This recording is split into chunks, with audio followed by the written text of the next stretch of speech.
definitely guarantee you a solution because of the set instructions. And if you follow the procedure, you get to the solution. Although they guarantee, the problem with the algorithm is that the real life problems do not have an algorithm. There is no algorithm that would guarantee you that you can become a millionaire. There is no algorithm that can guarantee you that you can become, or this is how you can become a doctor or engineer or a president of the United States or anything. So real life problems do not have algorithms. Well, there is closest we can get to the algorithm though.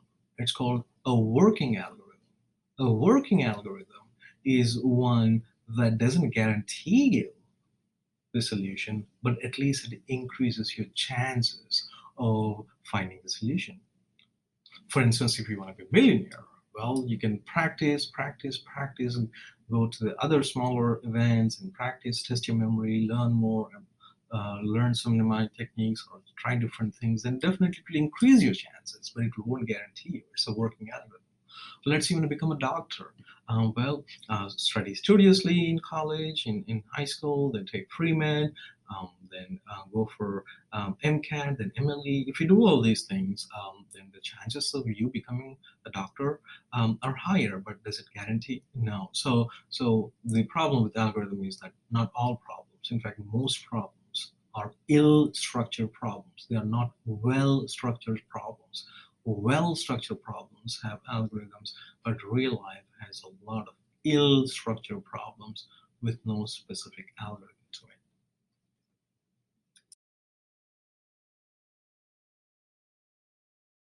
Let's talk about the last strategy, the heuristics. Now, algorithm guarantees your solution. A heuristic, it doesn't guarantee your solution, but it it gives you a um, quick rule of thumb, a quick strategy to quickly find a solution, which may or may not be the accurate one. So a heuristic is a guiding principle, a rule of thumb used in solving, but they don't guarantee you success, but definitely they'll save some time. Now let's look at this example to kind of see which strategy is better, whether heuristic or algorithm in this context. Now you must move two matches in here to form four equal squares. You can move any two matches to form four equal squares. You can pause here and keep trying. Okay, I hope you tried. I'm pretty sure you found the answer. Now, what did you do?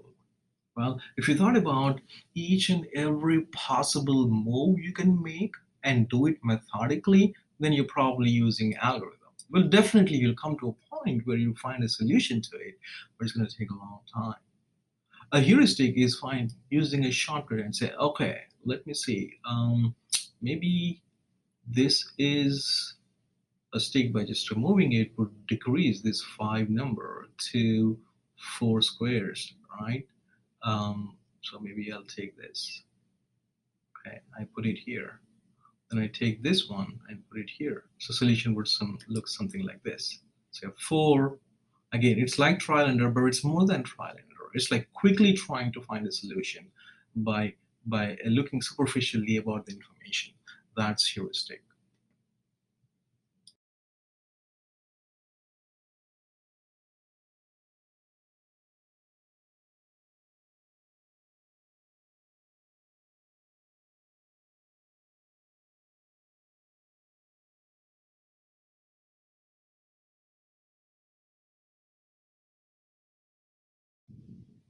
So heuristics are these guiding principles, these rules of thumb, and the different kinds of heuristics. Again, heuristics are those strategies, those principles, those rules of thumb uh, that increase your chance of finding an answer, but that doesn't guarantee you, and it actually reduces the time you spend on the problem.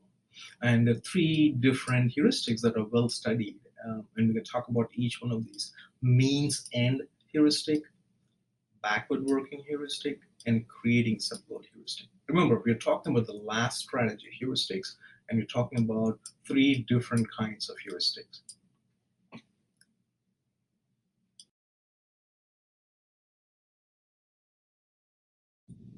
Now, the means end heuristic is when, let's say, this is your initial state and this is your goal state.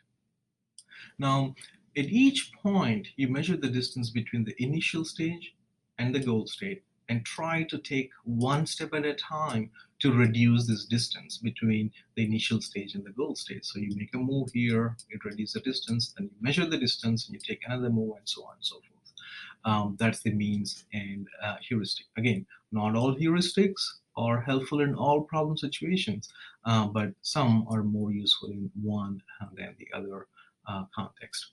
Um,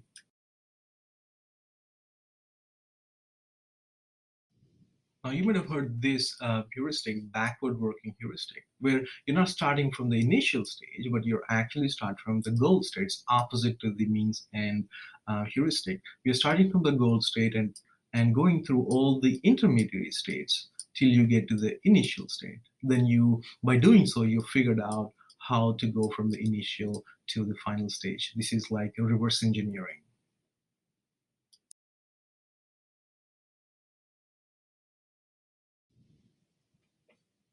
Now, creating sub-goals heuristic. Now, mostly high school and college students use this. Remember, just imagine you have a final paper to write. You just don't keep writing without any structure. You kind of divide that into sub-goals, right? Okay, I'm going to write the introduction, then the method section, and then maybe the results test section, then the discussion section. So you kind of divide your paper into sub-goals. And when you finish these sub-goals, then you have finished the actual goal. So it actually helps. It's one of the heuristics to help actually solve complex problems. We divide the problem into manageable chunks and you attack each individual sub goal till you get to all the sub goals. And each sub goal may have further sub goals. So that is creating sub goals heuristic. And in the next slide, we're going to talk about one example of creating sub-goal heuristic in one of the problems.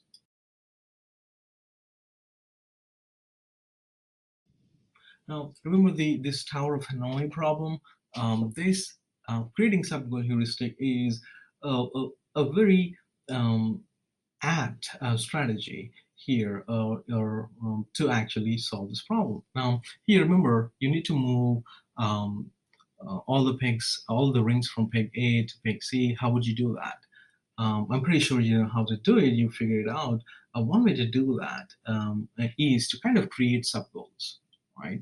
Well, first, sub goal is to move this peg, sorry, this ring here. The second one would be move this one, and third one would be to move this one. So for sub goal one, you would move the third ring eventually and do everything you need to do to move to this third peg to this third ring to this particular peg.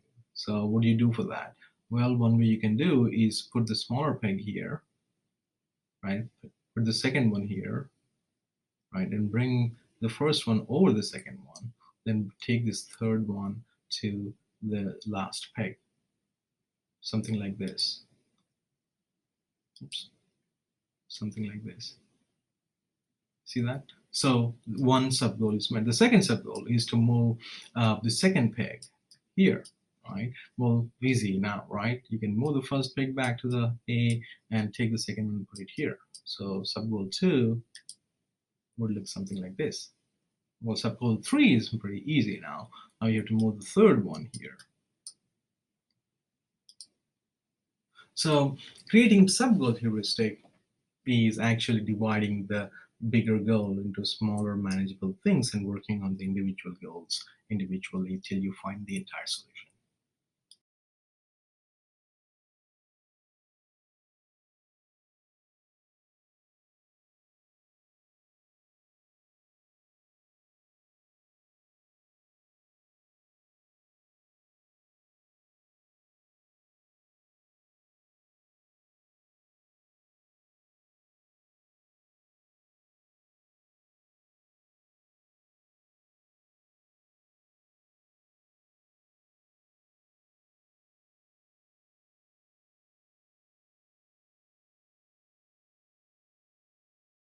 So far, we looked at problem solving, and we said problem solving is manipulating representations or symbols by using different strategies. And we talked about these four strategies. And within the last strategy of heuristics, we looked at three commonly studied heuristics.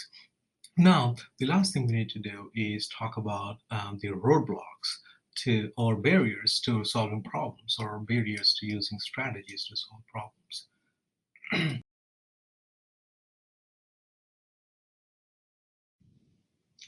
So the three commonly studied barriers are roadblocks to using problem-solving strategies. One is mindset, the other one is functional fixedness, and the other one is irrelevant information effect. Mindset is when you use the same old strategies that worked before, but it doesn't apply to a new problem. So we'll talk about it by looking at an example. Functional fixedness is difficulty in thinking about new ways of using objects in a given problem space. Again, we'll talk about that. Irrelevant information, in fact, is basically getting overwhelmed by irrelevant information, unable to capture the actual important operators or constraints in a given problem. So let's move on to the mindset and functional fixedness. These are the two things that we'll talk about. This is self-explanatory.